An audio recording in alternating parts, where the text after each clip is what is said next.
Good morning. Life with শ্রেয়ার সঙ্গে আরও নতুন একটা দিনে সকলকে স্বাগত জানাই। আজকে বেশ সকাল সকাল ঘুম থেকে উঠে পড়েছি। আজকে বাড়িতে আছে জন্মাষ্টমী পুজো। ঘুম থেকে উঠে ফ্রেশ হয়ে নিয়েছি, চান করে নিয়েছি। এখন নিচে যাব, গিয়ে ঠাকুরের পুজো সব কিছু গুছিয়ে তারপর রান্না করব।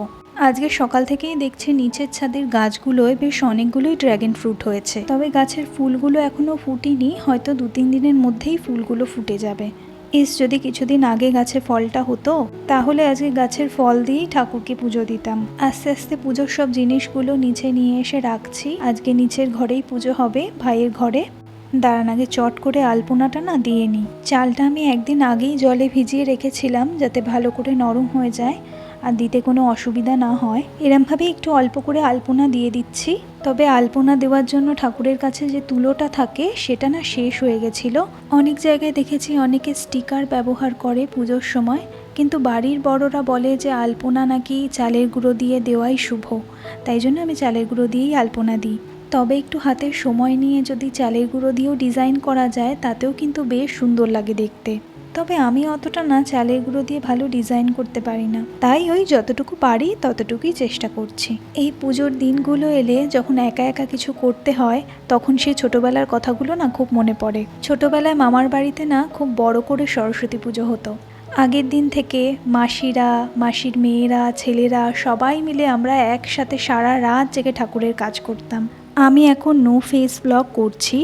আমি চাইছি আমার 500 জন পরিবার কমপ্লিট হয়ে গেলে আমি ফেস দেখিয়ে ভিডিও বানানো শুরু করব।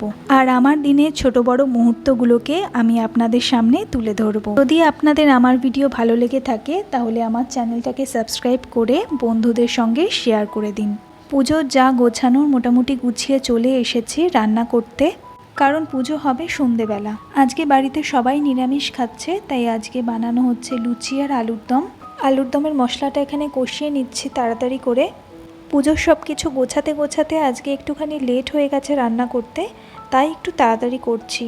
কড়াতে অল্প করে সর্ষের তেল দিয়ে দিয়েছি প্রথমে, তারপর তেজপাতা দিয়েছিলাম, তারপর দিয়েছি একটু বেশি করে আদা, টমেটো আর লঙ্কা বাটা, তারপর পরিমাণ মতো নুন, হলুদ গুঁড়ো আর একটুখানি লঙ্কা গুঁড়ো দিয়ে ভালো করে কষিয়ে নিচ্ছি।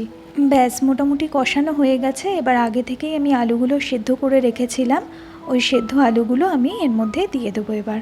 আর খুব বেশি কষাবো না, কারণ আলুগুলো আগে থেকেই সেদ্ধ রয়েছে। বেশি কষালে না আলুগুলো একদম ঘেটে যাবে, তখন আর খেতে ভালো লাগবে না। আমি এখানে আলুর দমটা করছি আর মা বললো আমি তাহলে তাড়াতাড়ি করে লুচিটা বেলে নিই, তাহলে আলুর দমটা হয়ে গেলেই লুচিটা তাড়াতাড়ি বসিয়ে দিতে পারবো। ব্যাস, মোটামুটি আলুর দমটা কষিয়ে নিয়েছি। এবার একটু হালকা করে এর মধ্যে গরম জল দিয়ে দেবো। আজকে আলুগুলো মনে হচ্ছে একটু বেশি সেদ্ধ হয়ে গেছে। ব্যাস, এবার একটু হালকা করে ফুটে গেলেই আমি গরম মশলা দিয়ে নামিয়ে নেবো। আজকে একবেলাই রান্না করে নেওয়া হচ্ছে একেবারে, সন্ধেবেলা আর কিছু করা হবে না। শুধু ভাবছি সবার মতো একটুখানি লুচি করে নিলেই হবে। কাশ্মীরি লঙ্কা গুঁড়ো দিলে যে কোনো রান্নার কালার কিন্তু খুব সুন্দর আসে বলুন। যাক, আলুর দম হয়ে গেছে, এবার চটজলদি লুচিটা বসিয়ে দিই।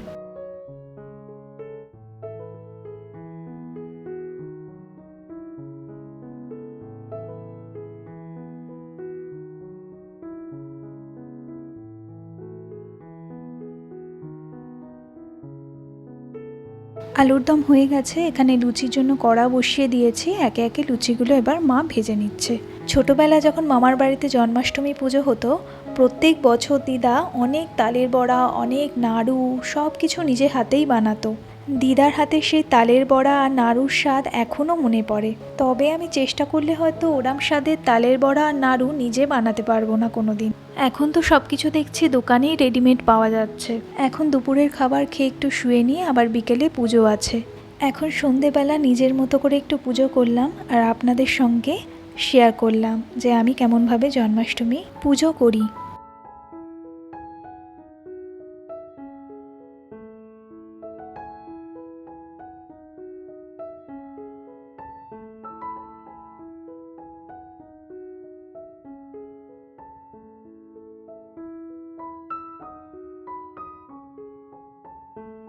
চলুন তাহলে আজকের ভিডিওটা এখানেই শেষ করছি। ভিডিওটা ভালো লাগলে লাইক, কমেন্ট আর চ্যানেলটাকে সাবস্ক্রাইব করতে ভুলবেন না। দেখা হচ্ছে পরের ভিডিওতে, ততক্ষণ পর্যন্ত ভালো থাকবেন।